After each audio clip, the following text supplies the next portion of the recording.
Fuck it, do it live. Fuck it. We'll do it live. Well, we always do an introduction. We did it the first time, but we're going to do it. You helped me with that one. Thank you. And then the second time I came in. Thank you for acknowledging me, Josh. Very smooth. Very smooth. So here we go. Welcome to episode 3 of Campfire Conversations podcast. Nothing says this is smooth like saying very smooth. Very smooth. Very smooth. Put on your Barry White voice. We're really working on breaking the fourth wall in this, so we're going to do a lot of staring at the camera as well. Wait, there's walls? It's a proverbial thing. I won't explain it anymore. Our listeners can use Google for that. Unless we're in a black box. That's the best. What do you mean, black box? Okay, yeah. Already did it. John has been a listener he's been a lifelong listener of this podcast. And we're already there. John's already made it a guideline that he won't use the word white in this, so you're welcome. But that being said, I'm Josh Hugo. I am the host of this newly founded podcast. I'm here with my good friend Jamelle Austin, another excellent life friend as well, John Clark, and of course our producer off camera, Jamie Shaw. Thank you guys for all being here. Wheels of Steel. Wheels of Steel, is that Jamie's trademark? Is that his thing? That's my handle. Yeah. Oh. Wheels of Steel. Is that really? It replaces balls of steel. It was Yikes. 41 now, you know. I think that's a pause. Maybe it's not. I think we're going to keep going. Wheels of Steel and friendship tonight. Thank you for all being here. Cheers. Yeah, cheers.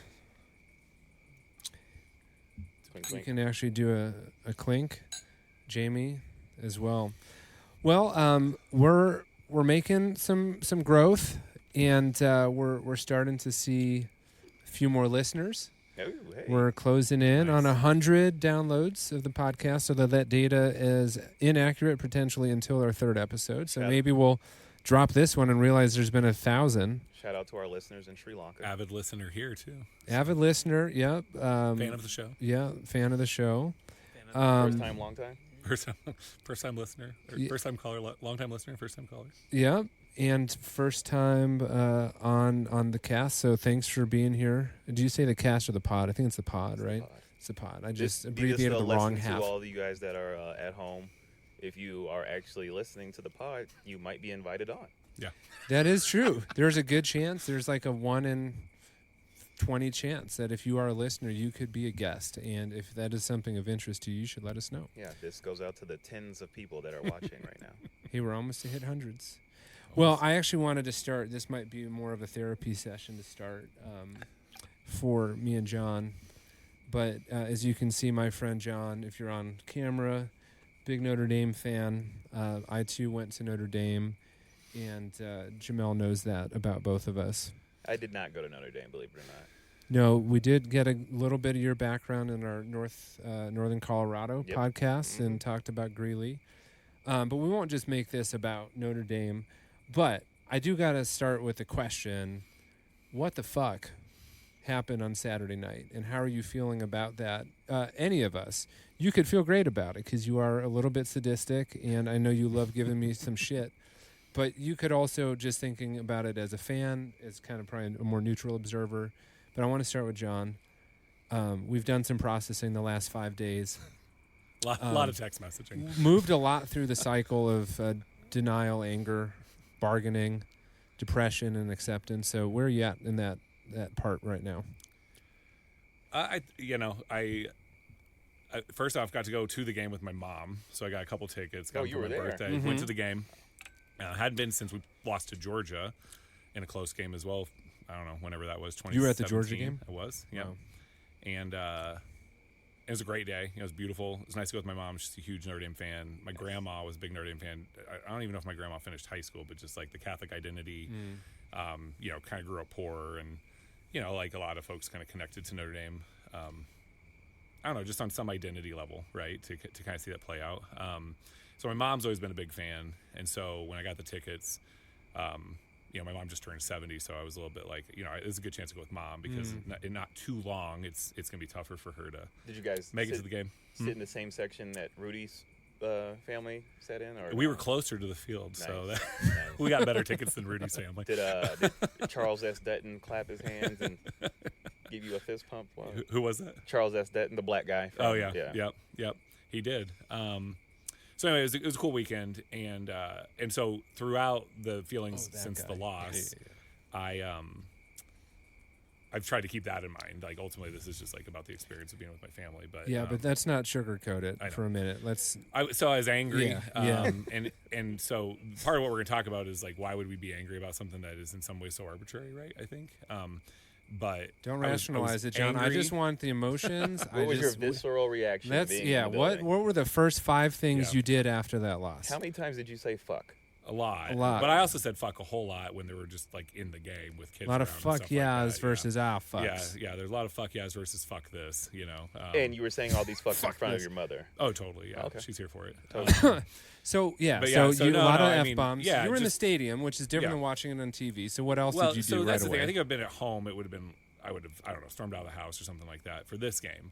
But it's just there's now 70,000 people that are just like dejected. And I was just about quiet. so do this for me. Set the scene. You and 70,000 people walk into Notre Dame Stadium. So I walked into the stadium 45 minutes early with my mom. Fist pumping. And it was 85% full by Nice. that point. Like the whole student section was already there. Okay. Pretty green. I think the big concern was Ohio State was going to come and just run over the place with all their red, and I think Notre Dame actually did a pretty good job of minimizing that. There was still some red, but it kind of pops. Like cool environment. Is there a big tailgate scene? Oh yeah, Okay. yeah, one of the best. I mean, Nice. it's a cool tailgate scene. And it's right there on campus, so that's the other cool thing. I mean, like Boulder's there's those on campus too. So the schools that have their things like on campus, I was thinking really awesome. Versus sometimes you got your schools where it's not quite like there. Miami. It just feels like that's what makes a college Yep. one feel different than like a pro one, right? And so it's all tight there on campus. We set the scene. It's a beautiful day. We watched the players walk into the field. We watched the band march off the thing. I did all the things that you do with your mom. You know what I mean? Then we went to some tailgates. Sorry, I all that know stuff. Notre Dame's a Catholic school. Is there alcohol allowed on campus Yes. at Notre Dame? Only if it's been certified by the Vatican. And sold to you by the Vatican. Yeah, right. a priest has to sell it to has you. To be, And you have to say 4 So, I mean, Hail like, Marys it is not a for dry. It's every not a beer dry you drink. campus. Got you. Okay, It's that's not what I thought. even on non-football weekends. It's not a dry campus. Gotcha. So kids in their dorm can have it. In theory, you're supposed to be of age. But I was going to say know as how long it as works. you're 12. Yeah. Gotcha. Yes. There's a lot of failed transubstantiation happening. That's a big word. Yeah. Yeah. there we I go. thought this was the blood of Christ. Yeah. Turned out it was just 15 Keystone Lights. Okay, so then you go into the game, everything Yeah, happens. it's big. And then, Game's great. Well, the first half was, I don't know how many have watched the game, but, What is it, 3-0 at the end? 3-0. We were moving the ball, Man. but just couldn't finish, which is like kind of the theme of the game, right? And then they got a field goal at the end. But then come out, and again, we moved the ball first, but stopped ourselves 4th and 1 again. But then the next 2 drives, just like walk all over them, drive down the field. Everybody's feeling at this point like we've got this. They're not really moving the ball. We outrushed them like 180 to 120 yards, and like 65 61. of those were on Yeah. a one big run play Yeah. that was sprung by a Marvin Harrison holding penalty that wasn't called. Yeah, But I'm so not you're bitter. feeling good, I'm and not we bitter. stopped I'm not them. bitter. you're not salty at all. Yeah, a lot of things to complain about, but mostly salty about our decision making as a team. we fucked it up. at So the end. so fast forward the last 2 plays, you guys don't have enough guys well, on the field. rewind. Go back So 4 they get minutes. that- they get that- Let's rehash the Yeah. last 4 minutes just Yeah. briefly because that really was Notre Dame. I'll give you my synopsis. John, walk us through your experience. Of Yeah, those so last 4 we minutes. get to they turn it over on the 11. They get 4th and 1. We stop them. We get the ball back with I don't know. There must have been 4 minutes left, 4.5 minutes left. 4:20 or so. And ironic. I am actually thinking this can be hard to run it out, but then they get 2 first downs with such ease. I'm like, dude, this is gonna be great. We got a quick one from Flores. Estime runs for 11 yards, and then Estime is not there anymore. Like they just stopped playing him, and I was like, I didn't understand what was happening. He's our big bruising back, weighs 250 pounds or something like that. Also has some speed to him.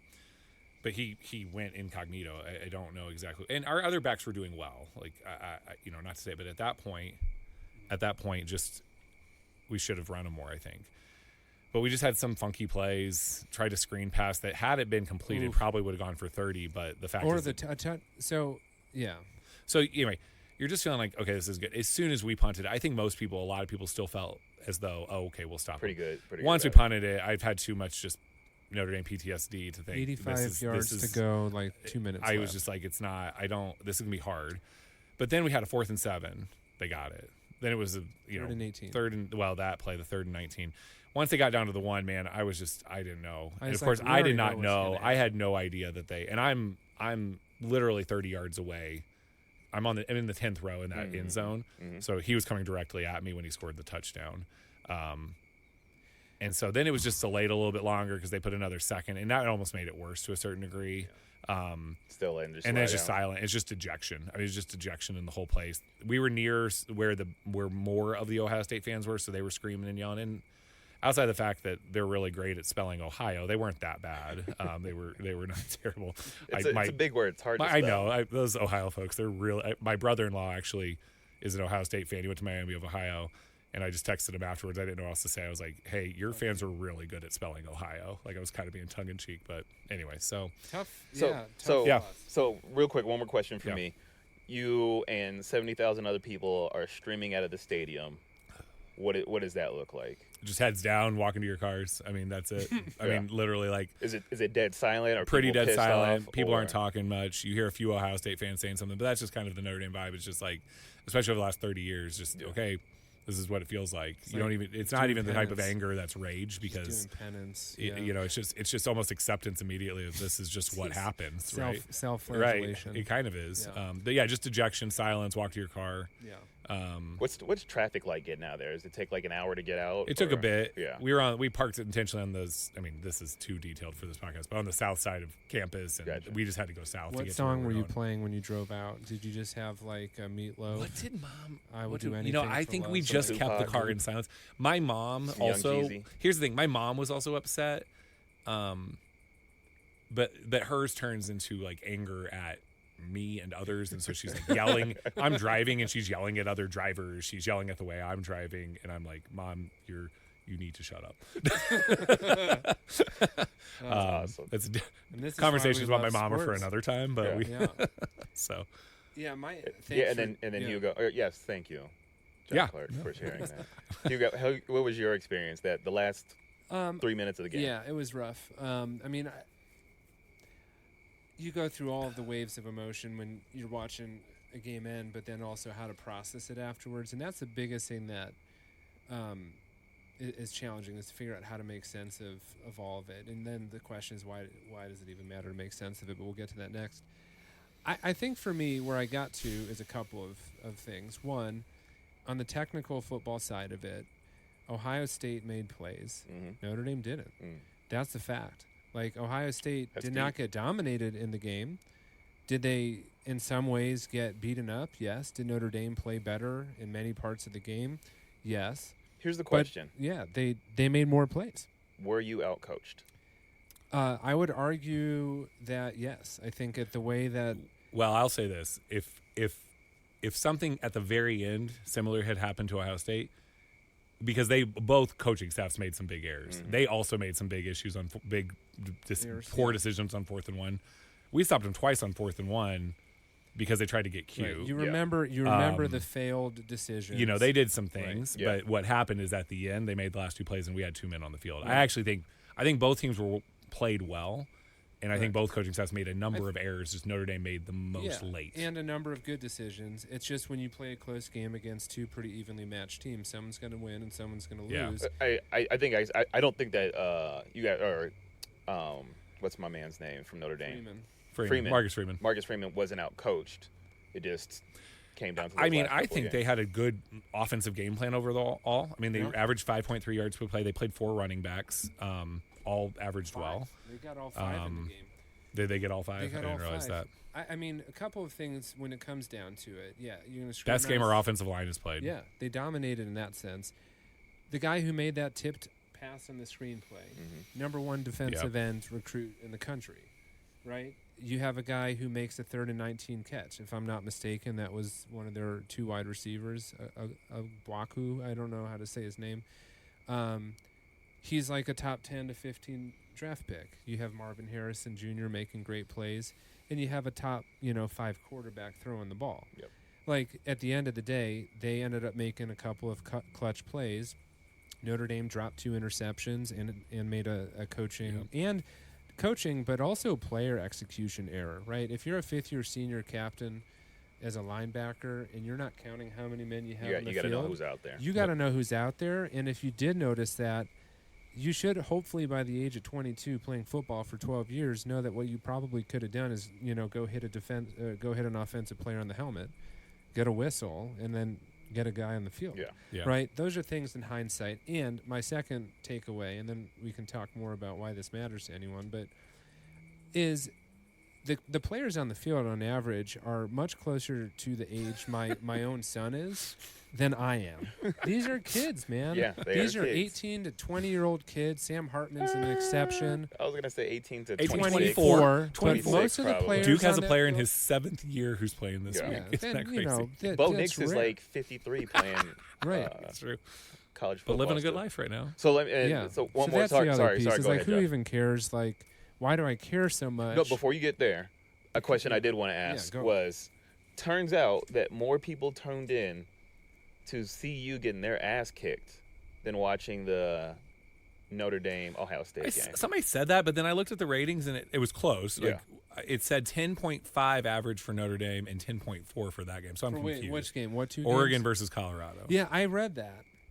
But still, But close, yeah. either Crazy. Isn't that crazy? way, it's wild. And like to keep watching it, but we don't need to talk Dion again. But he's bringing attention to it. He is doing exactly what they hired him to do. He is. So beyond that, Hugo, your question is, why do we care so much? Well, let me hear from you. Okay. Not about Notre Dame, Ohio State necessarily, unless you have thoughts on that. Well, let me ask you that first. Yeah. Well, did you watch the game? I did not. Okay, so you didn't watch it. No, I that's fine. forget what the hell I was doing. It doesn't matter. What like? Living your life, Yeah. just Yeah, being not- productive. Yeah, right. Not going to bed angry and I waking did up that at the 3 in following day. morning. Yeah, I was gonna So- say you did that Yeah. after the 50 So, point so loss. talk Yeah. talk to me like. Actually, you know what? That was last Saturday? Yeah. You know where I was at? Oh, you were at your kickoff event, right? I was at the Oh, Great it's too- American Beer Festival. Oh, there you go. That's nice. oh. Yeah, it was. But we It was can't an talk about interesting beer night. on You a this volunteer? podcast, can we? I volunteered to drink. Jamelle and I did some hard volunteering work years ago Oh, at at another beer the festival. Littleton one. Yeah, Mhm. that was Yeah. a good time. So football, going back to that for a minute, what you heard us kind of go through that whole processing thing. What are you hearing? Like, what are you thinking? Well, unfortunately, I was born a Las Vegas, L.A., You were Oakland Raider fan. Oakland Okay. Raider. Yeah, originally. So I have experienced those Yep. same emotions, and like I said, I experienced it actually the very next day, while hungover from the Great American Beer Festival. Wow. So I totally understand where you guys are coming from with being able to recount pretty much every single play and where you were and how you felt and things like that. And it goes into the conversation that we're about to have of why do we care so much? Why does it bother us so much when our team wins or loses, right? Yeah. And I think it goes into the idea of identity. I Yeah. think that there's a huge sense of self-identity attached to these honestly arbitrary teams, right? There's 18 to 26, and if you're Bo Nix, 32-year-old men out there running around on grass that really doesn't mean anything in the grand scheme of things, but like we attach our self-identity Yeah. to some of these things. What parts of your identity are most connected to your Raider fandom? For me, it's a family thing. Like I was born into it, obviously by location, but my dad is a big Raiders fan, and then passed down to me, and then unfortunately I passed it down to my two boys, so they have to live with this shit for the rest of their lives as well. But yeah, it's just like, hey, like this is what my dad did, this is what I'm doing, this is what my boys are doing, and it's just like, hey, you wake up and you're a Raider fan. When both of my boys were born, I was wearing Raider stuff. Yeah, so family for you. Yeah. And I'm sure there's more. Let me ask John a quick question on that, though. Like, when you think of your identity pieces that come out with Notre Dame, like, what's the first one that comes to mind for you? Well, I guess that's changed. I mean, I knew in fourth grade that that's where I wanted to go to school because my grandma loved it, and I wouldn't even call myself particularly like connected to my grandma. But I think there was a part of it that was the Catholic school, and Wait, so that means you're Buddhist? I am. Okay. Yeah. Especially after going to a Catholic institution for a number of years. Although a huge fan of Buddhism, we could talk all about Joseph Campbell and all sorts of things if we wanted to at some point about the alignment of all these things. But shout out Joseph Campbell. But no, I mean, a lot of that, but that's changed. Like now I was a student there, grad student there. I base a lot of my work on the things and values I continued to be instilled at me at that university, and why I try to do the things I do. So, for me, it's this sounds silly. I'm aware of that, but when I try to do good, it's for my family, but I also try to do it on behalf of the university I came from, and so I have this really personal connection to That's them. dope. And so there's that. I've been thinking about this a lot because I had a sense we were going to talk about this, but number one, it is so arbitrary, right? A bunch of 18. I told a guy I work with, we had a meeting Monday morning, and I said, this is just killing me. And I said, but intellectually, I know this is stupid because I'm basing so much of my feelings on how 18 to 22-year-olds performed, and that's ridiculous. And he said, and he's a big football field too, not just in a lecture in the Hesburgh Library, and he's something about everything. He's a big Zags fan. Shout out to Hesburgh, great guy, but just did a ton in the civil rights era too. I didn't know that stuff. He was pictured one of the famous pictures with Dr. Martin Luther King. Yep. He was one of the early crusaders from the white kind of northern. I don't know how else to just the academic side of that cult.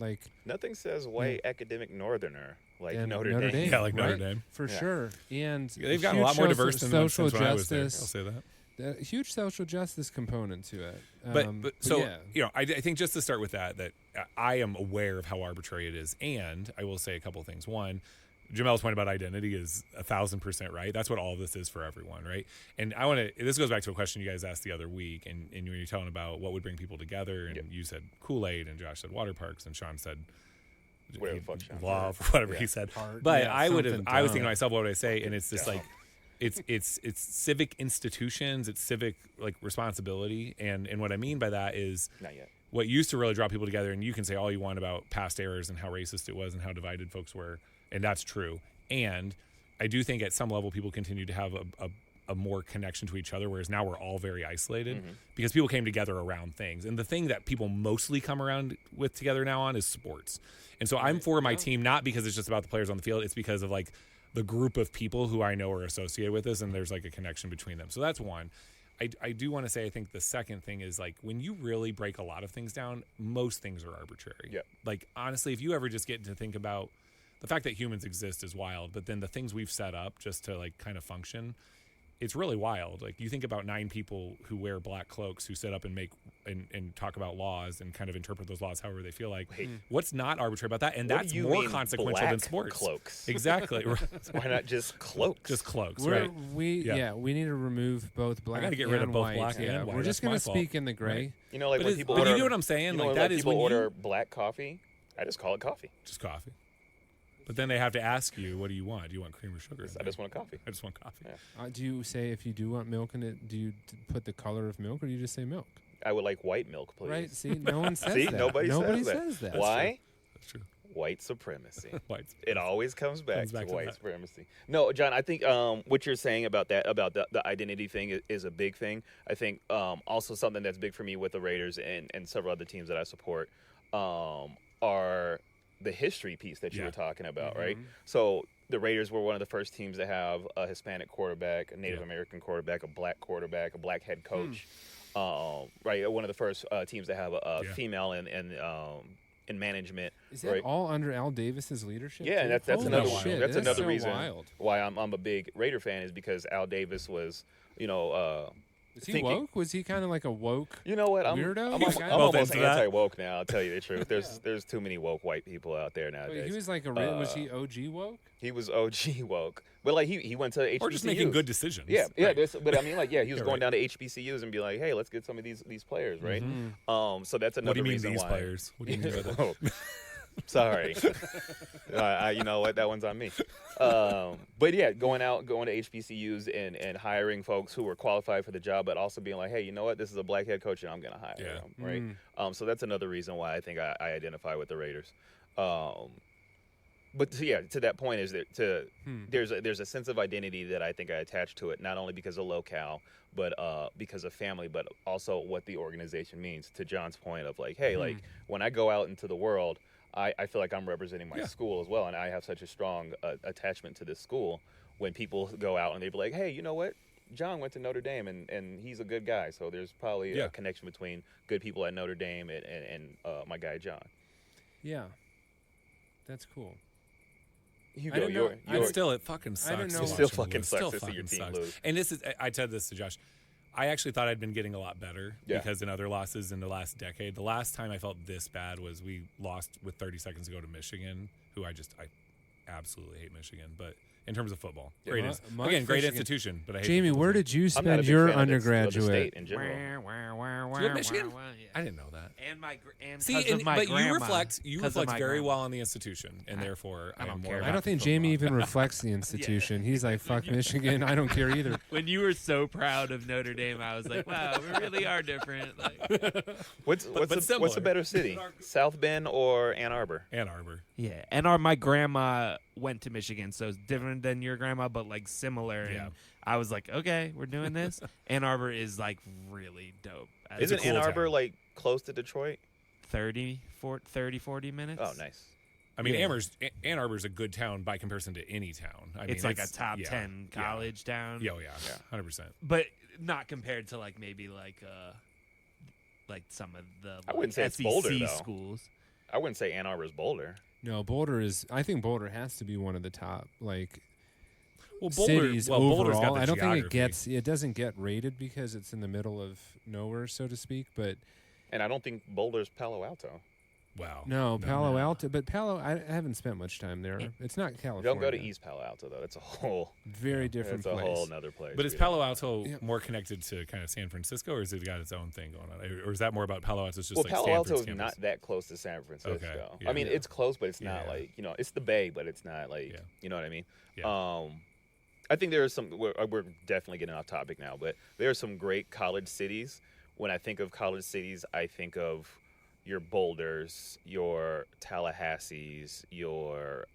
Wait, you been to Tallahassee? Yeah, we're the top. Let's just I take have it. not heard good There's not a things. ton of places I haven't been What are the to. top 3 college campuses you've ever visited?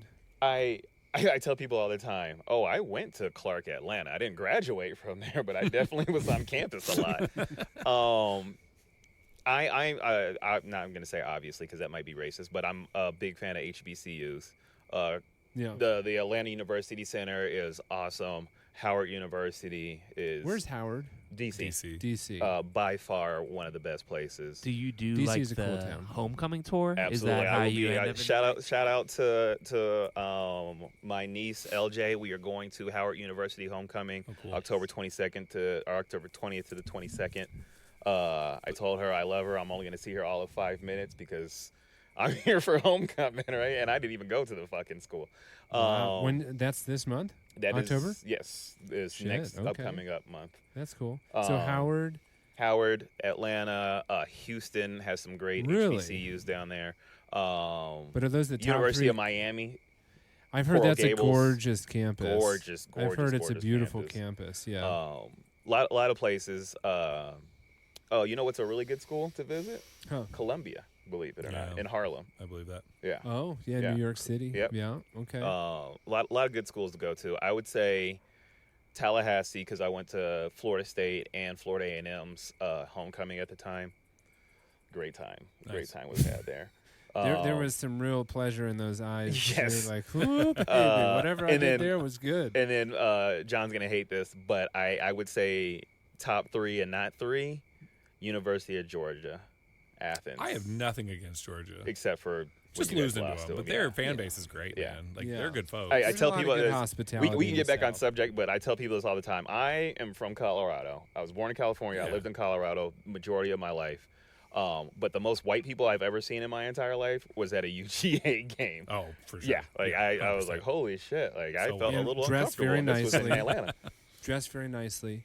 I mean, part of that is I think it's all related, right? Because I think the experience of going to a university, I think carries with it all of those factors, right? Like the pride you have in the learning and the academic stuff you do, the association with school spirit, and like the events that might happen, like a football game, but also the location, right? Like you spend your formative years in that location, 4 years, 6 years, however long it takes. And I think that, all of us sitting in this space and behind the camera have worked in education spaces for a long time that are very much focused on getting students access to a university.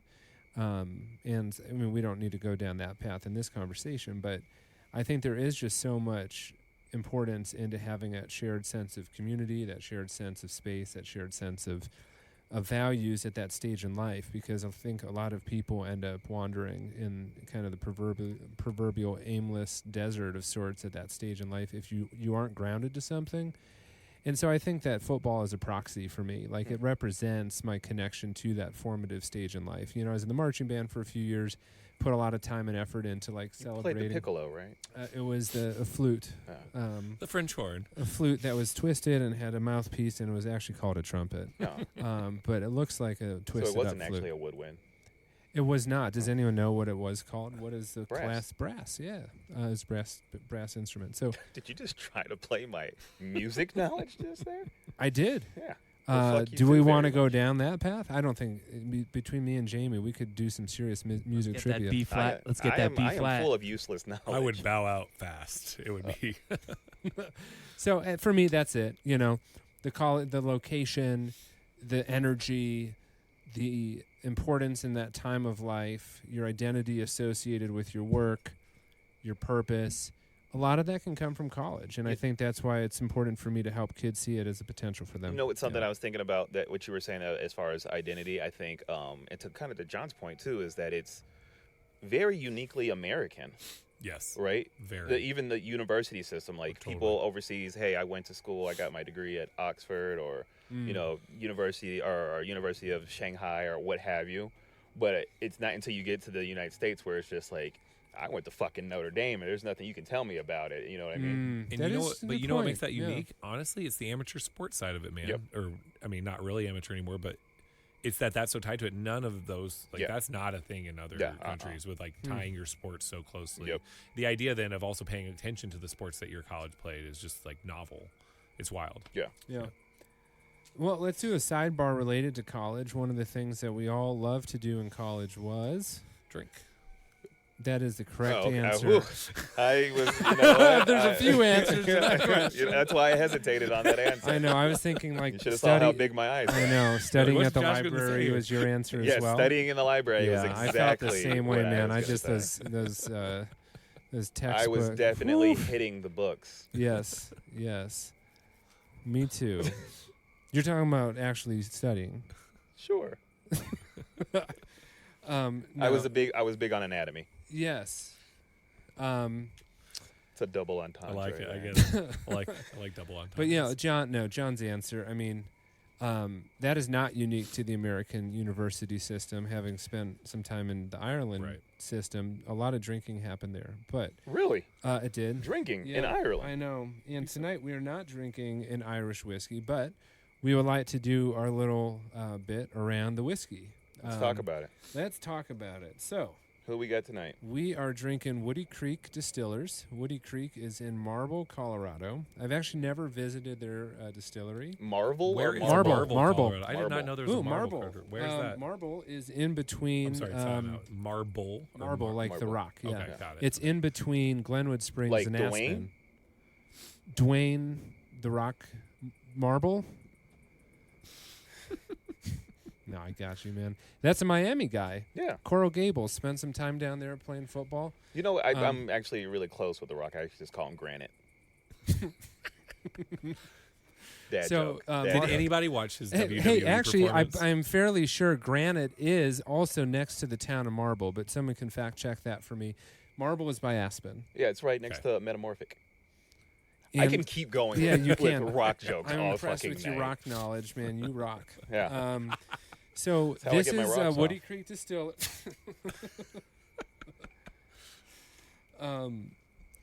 So Woody Creek, I I'll stop took rocking some the notes. dad jokes. No, the dad jokes are good, but we're gonna get Knocking your serious, rocks y'all. off while drinking a Woody whiskey. That's interesting. Woody Creek. That's how you get rock hard. For fuck's sake. For fuck's sake. All right, let's pull it back together. Who wants to talk about some hemicellulose? If you don't know what that is, then wait, because I will have to tell you. That is a cliff fucking hanger. Yeah, wow. No, so. Which I know about because I do rock climbing. So, Woody Creek Distillers, Marble, Colorado. It is 90 proof. Oh, okay. So, Jamelle listened to some. Well, you all know that regardless of last week's podcast. 90 proof is almost the bare minimum for what you would be allowed to put into or have a proof in a drink called a bourbon. 40 proof or 80 proof would be the minimum. So we'll do some tasting, and then we'll talk about one of the factors that creates the taste of whiskey. On the bottle here, it says Roaring Fork Valley. Yeah, exactly. That's Aspen area. So pour yourself another. So I actually took down other people's tasting notes just to see if you all think that it matches up. Huh? You know, I gotta do. Lifelong learner. I need to pay more attention to what I'm tasting here. All right, so first step in sipping whiskey, we'll hit this every week, is to smell it. So tell me what you smell. Ooh, I got a fun one. Malted milk balls? Kind of. That's a pause. Yeah, that's an interesting one, but smell. I mean, it's just overwhelming with spice. It is right? spicy. It is very It's just spicy. a spicier one than you. Which would probably mean it has a lot of rye. I think the mash bill is like 75% corn and then like 15 or 20% rye. Malted milk balls, caraway seed, cola. Wait, Does what? it What the smell? fuck is caraway seed? It's a seed Oh, from caraway. it's not Smell that. for cola. I got that now that you're saying that. I The can see cola, it. doesn't it have a little bit of like RC cola sort of smell? No, Not be, okay. I'm well, not getting. See, Cola. I'm thinking about my Walnuts? wife. Anytime she hates whiskey, and she's just like, it just smells hot. That's what she. Yeah. It smells like Walnuts, huh? we should be drinking it. Walnuts or sage? I do smell some I can see the sage. sage. Ooh, Yeah, now you say okay. that. So now taste Yeah. it. First sip, just kind of let it. You've already been drinking it, so you can actually taste it. The first sip you have, in general, you kind of just let it go down. Pause.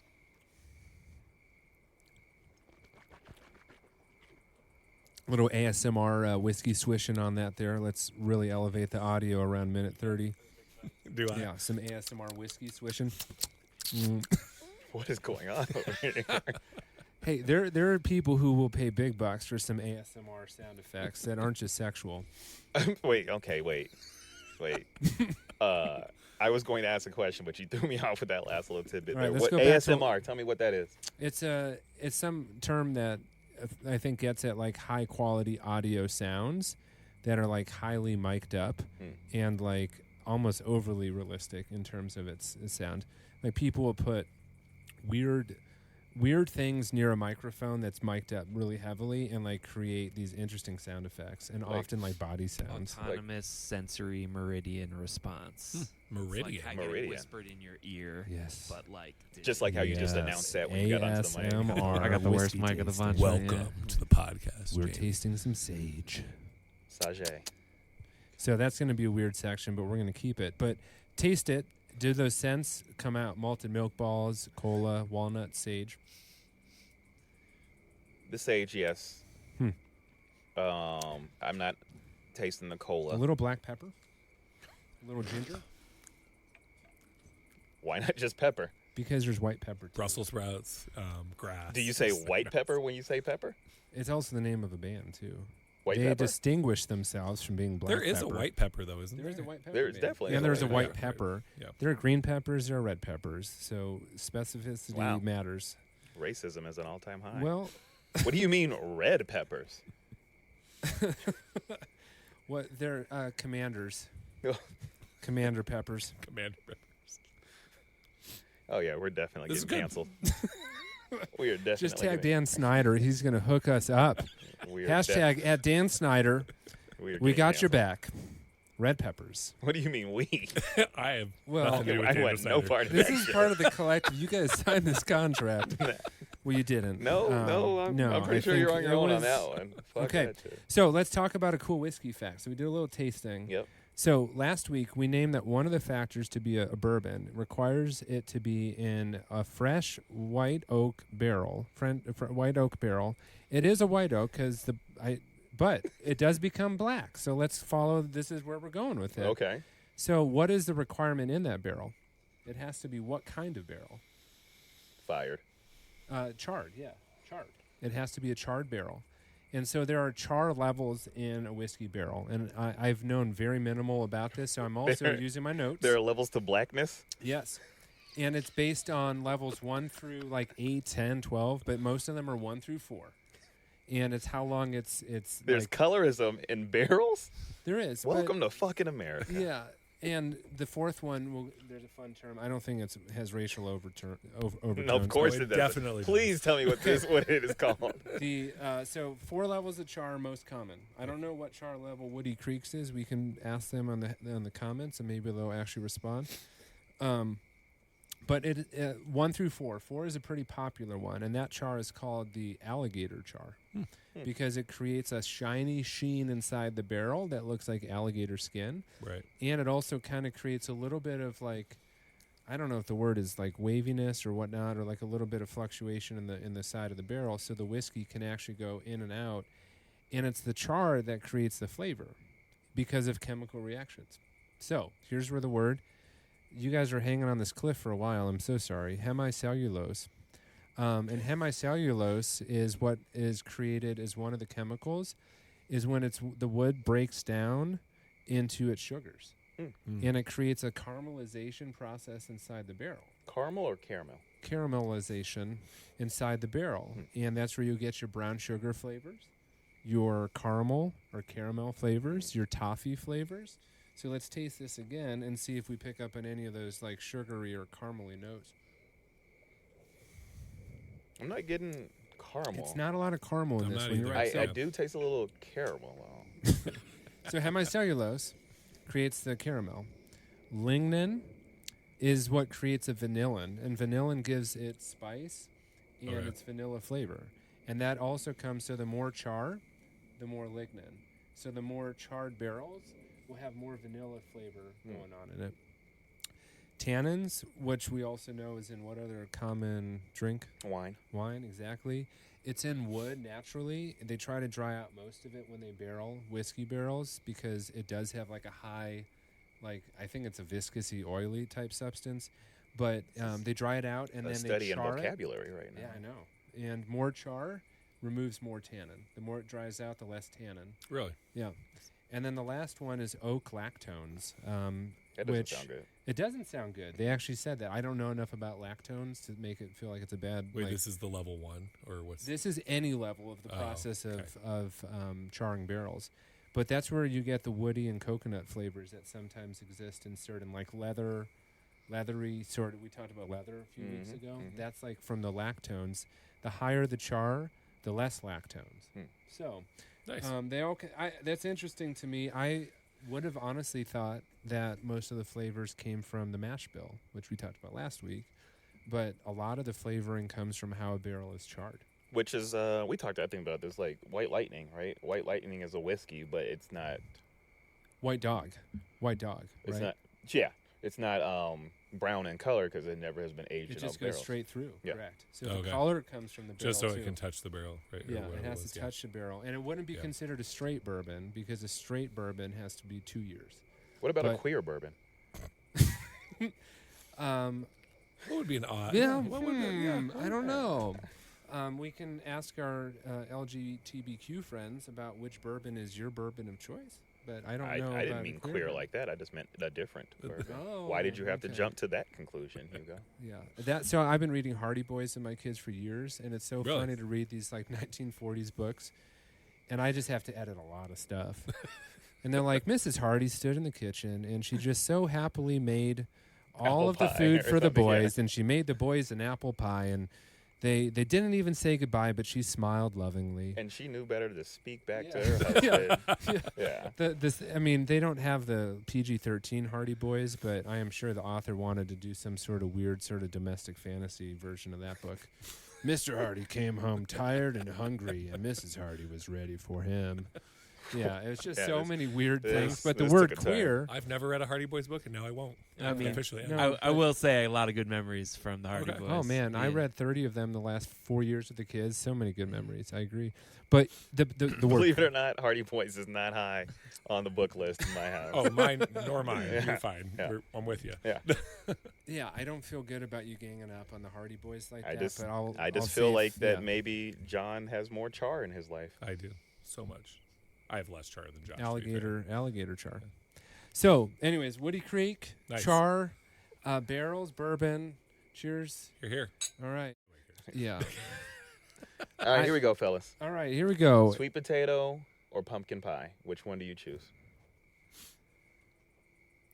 We're in the fall now, so I'm just kind of caught off that we're not doing the God question, but this is like food is. This comes next. Yeah, the food comes before God. all It right. is. Yeah, God gave us sweet potatoes. I would say pumpkin pie just out of familiarity. I've had less sweet potato pie, so it's hard for me to say that. But I could imagine I would like a good sweet potato pie as Ooh, well. So. are you talking about yams? Sweet potato, like a real yam pie? Now my No, mom no, made. like my mom there's a makes this, difference like, between yams and sweet There potato. is. My mom makes a There's sweet potato casserole that just has the marshmallows over the Yep. top because I'm from the Midwest, so I don't know. Oh, if we're talking I know. about- I'm picking up what you're putting down. Pick one, Hugo. Golly. 7. I would 6, say I'm 5. going to go with the sweet potato pie. I think that there's You're just a from your little time more in Alabama, huh? richness. Yeah, Yeah. a little more richness in the flavor. And I think I've had some really good sweet potato pies. I think I've also had a yam pie. But you are right. There are differences. And often most people, I believe it's true that most people's understanding of sweet potato is actually not truly a sweet potato. Yeah. What about I'm a huge sweet potato fan. Sweet potato pie, but then at Thanksgiving, yams with dinner. Kidding me? Put some marshmallows on there. You yep. kidding me? But man, sweet potatoes just by themselves are better than people think. Like, Oh, Just a absolutely. little Sweet butter potato on it fries? or just nothing. Just Yeah. sweet potato fries. We make those all the time. Yeah. Sweet potatoes are so Those good. are hard to make, y'all. If you can get them crispy, give me the recipe because otherwise they fryer. become like I have an air Oh, fryer, yeah. soggy sticks, but they do taste good. I do like they're healthier for you, and we're obviously very all health conscious. me Very much especially. so. You can't Yeah, teach. I You mean- can't teach this. You know? I mean, You have to earn this figure. Yeah. Cheers to Woody Creek It's not a father figure. because It's a that's dad bod. created Oh, some it's of a these dad. I've had a bods. dad bod since I was 7. So Speaking of dad bods, Let's talk about the opposite of let's talk about God. God. Yeah, God. Is, Um, what does God The think about question dad that I had bods? for you guys, because we're going to get into the conversation. What does God look like?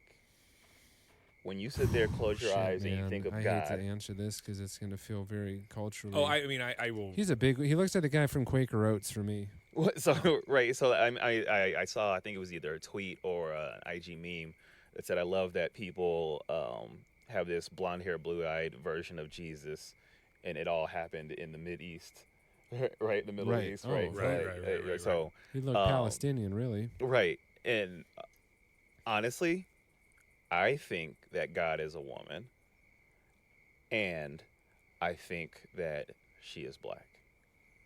My version, Yeah. when I think of God, I see a That's black cool. woman. That is cool. Oh yeah, and I'm just gonna put myself out there. God looks like a cartoon, and he's really big. He's wearing a white robe, and he has like a brown beard. And like The Simpsons. Now, just like passing in front of me, Yeah. but if I think of God, he's ether. It's Yeah. like spirit. It's and not. And again, I said he, but to me, it's not. I wish because of how I grew up and stuff, it wasn't just this male figure. But I know when I think about God, it's an ever-present sort of The concept. film. It's a film. I Yep. don't know how else to explain that. Yeah, It's yeah. just like The concept of God. yeah. However, your Yeah. Yep, visualization. and it's a cartoon also. Cartoon, yep. It's definitely like a cartoon. It's not even a literal being. Yeah. It's just, And yeah, you said the it's- Quaker Oats guy. Like with Yeah, the hat and yeah. everything. But that was my. I'm like stuck in thought because I think my growing understanding of God Okay. Which is my next question. is not of a being per se. I think to me it's a force. It's a connecting thing, there's a lot of clever ways people define God in a non-just traditionally religious sort of way.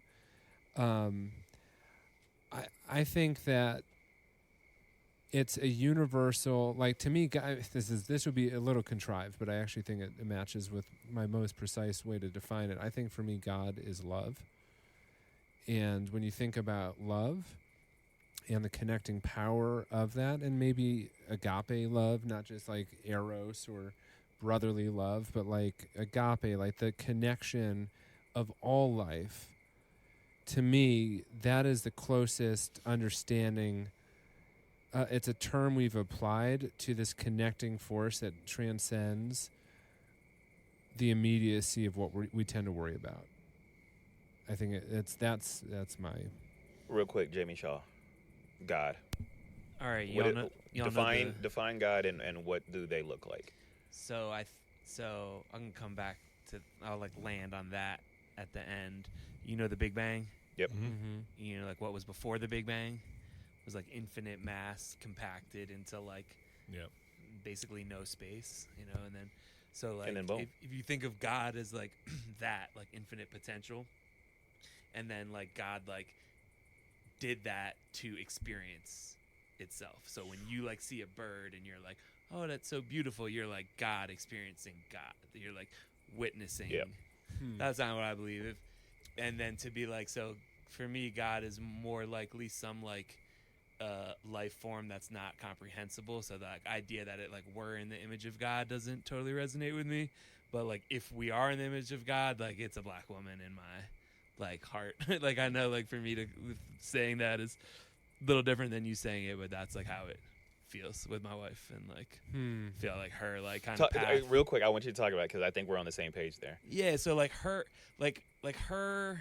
Your wife is black. My wife is Tasha is black, and she is just on her path, and she like is, you know, her and I have kind of like flipped roles in the family, and she like leads us in ways that she didn't before, and it just feels like it's so healthy for our family for her to be in like the driver's seat and me being in the like support seat. Like I can like do the things I love, like, you know, like guys like a little more like play, tinker, and women are like should be in charge and like would probably save the world if we could just like clear out and let them like solve some problems. So, and I think like black women specifically, and not every black woman, but like Absolutely. you know, it's, you know, that, so that's kind of been my experience. I'm not sure that I want Ice Spice saving the world, right? Yeah, no offense, everyone's got their role to play, but yeah, so that's been my like she's like my kind of like North Star, and I, you know, she's doing it for the university she's at. I think she could.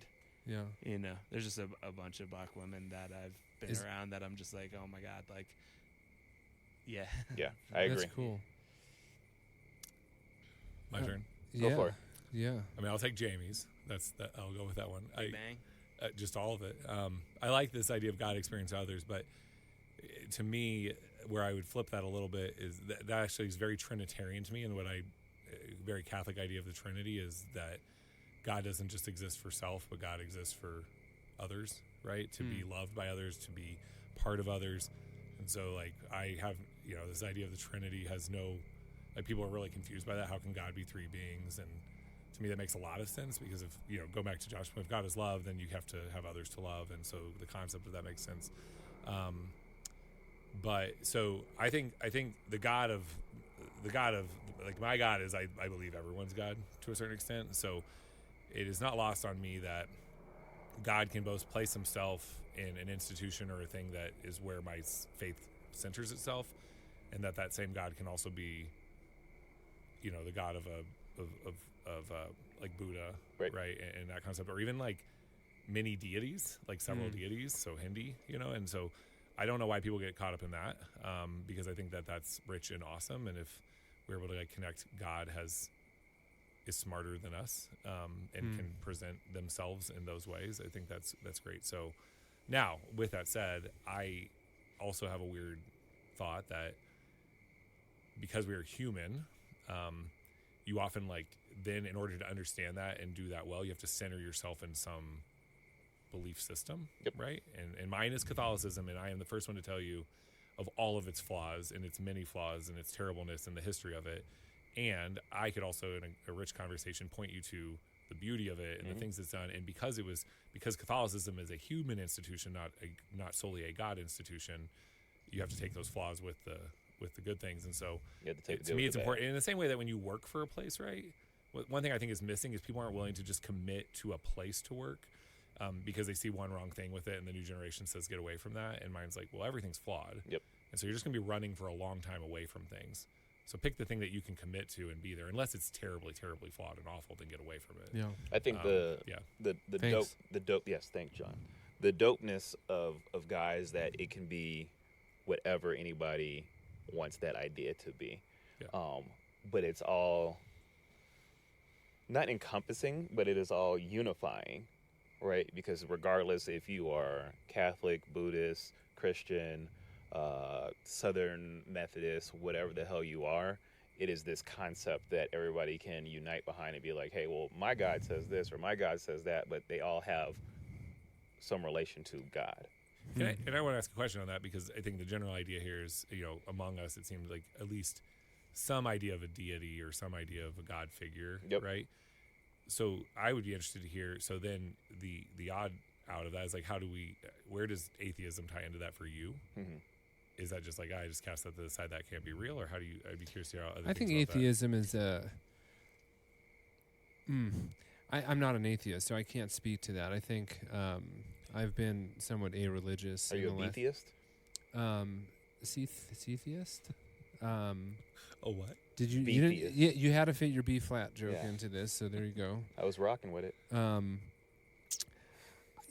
don't know if I can answer that. Yeah. I do think, though, that to John's point, we as humans are always trying to make sense out of the world and replacing insufficient words and concepts into things that are frankly not definable by our language, our words, our knowledge. And I think at the same rate, while that can be true, we also can experience and feel that there is something deeper that we as humans connect with. And when people experience those moments or experience that feeling and experience the value of it and try to put words to it, they're just frankly insufficient. Right. And I think that, some of it becomes a set of rules. Like, well, I think this is really valuable. And if you want to value the world the way that I think you should, let's put some rules to it and names to it and policies to it. And then it becomes an incredibly flawed human system. And on the other side, I think atheism is probably an insufficient word too, because I think if you truly don't believe there's any sort of connecting life force, there's any sort of deeper peace, and you're just truly kind of nihilistic, that is nihilism to me. That is like the belief that there is truly nothing other than we are creatures lacking any sort of like ability to connect.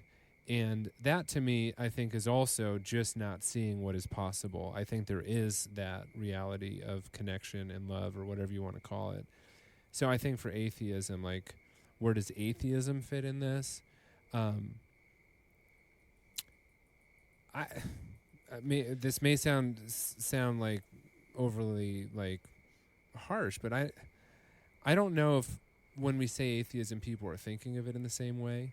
But if you truly don't believe there's any of that, I just think that I feel like you're missing something. But it doesn't have to be that you're tied to a religious system to say that you also can still believe in God or some form of like a spiritual being or a connecting being. Two things for me. You guys are smarter than me, but atheism versus agnostic. What's the difference? Let me just also say, like, atheism is a rejection of like something specific in American culture too. It's not like they're being put face to face with like God and it's like rawest form and being like, no, it's like church is bullshit and my parents' adoption of it in our family culture was bullshit. Like, agnosticism is a general like neutrality. Atheism, well, there's a God, but he doesn't care.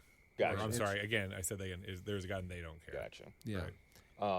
Or they're very distant from us. Here's what I would say, if it's okay for me to cut in. Go for it. No, go for it. I would say this. Number one, I think when you connect with someone, what you realize is they are. So number one, and I think it's important to say, the percentage wise of good atheists and good religious people and bad atheists and bad religious people is probably about the same. Yep. Right. Like none of that makes you better or worse. Right, I want right. to note that. Yeah. I want to state that myself. Number two, I think if you probably dig in with folks, and I think this actually goes to Jamie's point a little bit, there is something they are doing that is still them connecting to some like connection point Yes. or spiritual like Yeah. field that they may not see it that way, but they are. Because I think humans, one thing we are all doing is finding something on a spiritual field. And I won't get into this, but I had an interesting conversation with my mom about tattoos this weekend, who hates tattoos.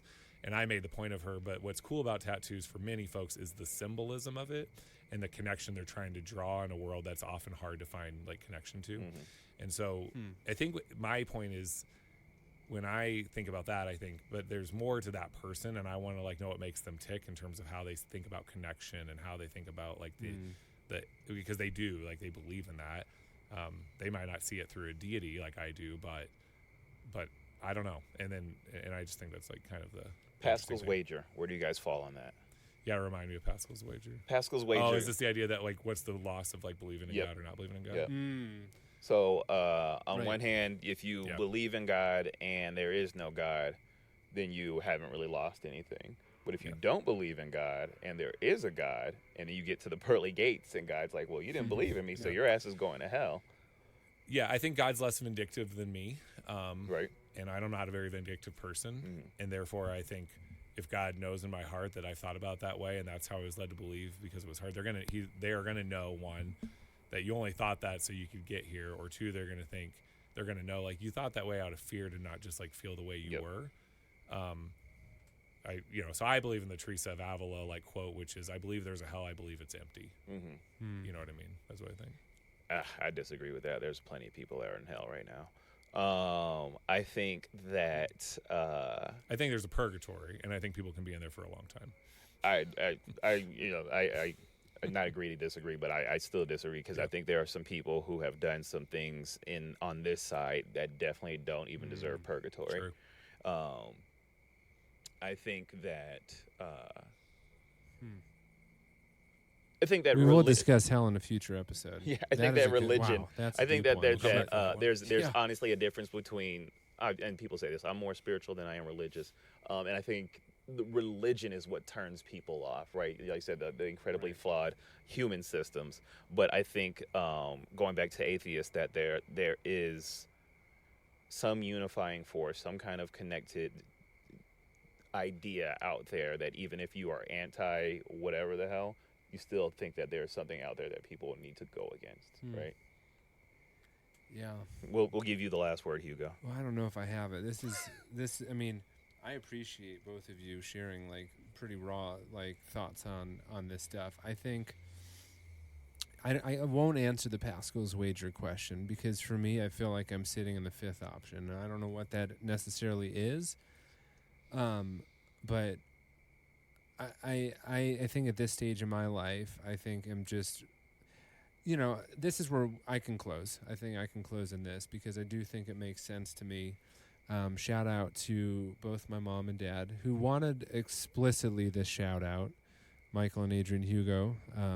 Shout out. Cheers to you guys for being part of bringing this podcast to here. You can fast forward a minute, like hour and 5 or whatever, because I don't think you'll listen to the other 58 minutes. But you, I think, helped me to understand that I think there's just a lot of value in grounding all of this in a journey, and the spiritual journey of trying to make meaning of life is where I feel like I'm at. And I think we're all trying to create structures to figure out where we fit on that journey, whether it be a religion or a theological tool to kind of say, well, where do I fit? I don't think I fit anywhere right now, but I do think that it's been quite a journey.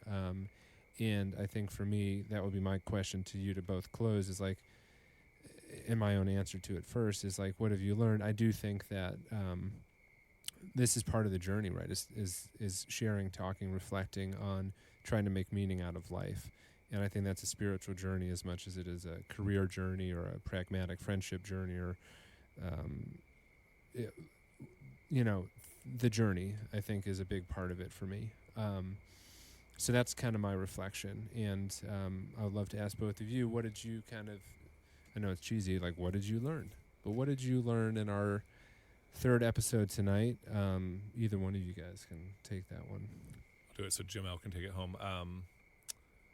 I don't mean this in an arbitrary way. I thought Jamelle's like discussion around the Raiders was so cool for me to think about the cool things that organization's done that I never do, and it made me think about the things that I deeply know about a place I love like Notre Dame. Like those exist for everyone, and that's really cool, and makes me even more interested to know. Actually, ask people like, what do you love about that team? I think that's such a cool conversation that anyone feels safe jumping into. Which is cool. And my second thing is less of a. I want to keep thinking about my thoughts on hell after what Jamelle said. I want to kind of like I'm interested to hear more about that and go deeper there. Yeah. Thanks, John. I learned about tannins and alligator skin. I also learned that I'm not the only crazy asshole who takes sports that seriously. And lastly, I learned that I maybe it's confirmation more than it was a learning, but it was confirmation that I think there is a greater power that in one form or another, no matter where you are or what corner of the world you are in, that there's a unifying force that brings a lot of people together. And I like to think it's for good more so than evil. Well, to not be overly spiritual, but I will say amen to that. Shout out Tracy Newbrand, by the way. Tracy Newbrand? Tracy Newbrand's a big fan. Love Tracy Newbrand. Yeah, Tracy Newbrand. If you come back to Denver, join this podcast. He was here on Saturday. We'll give Jamie, what did you learn? And then we're going to hit stop and see you all next time. Thanks for joining. If you've made it this far, Campfire Conversations. Jamie Shaw, take us home. What did you learn tonight? I learned I like talking about God. Yeah, until next week. All right. Peace, At y'all. Watch-Jamelle. You're here. Cheers. Cheers, y'all. Let's actually do the cheers. Right. We're like cheers in the camera. Like you guys, if you're holding up take a picture of this and put it on my YouTube, on our YouTube page of you taking a picture. Cheers in the screen. I don't know what you'll get. Stay igneous. Charred. Stay charred. Stay charred.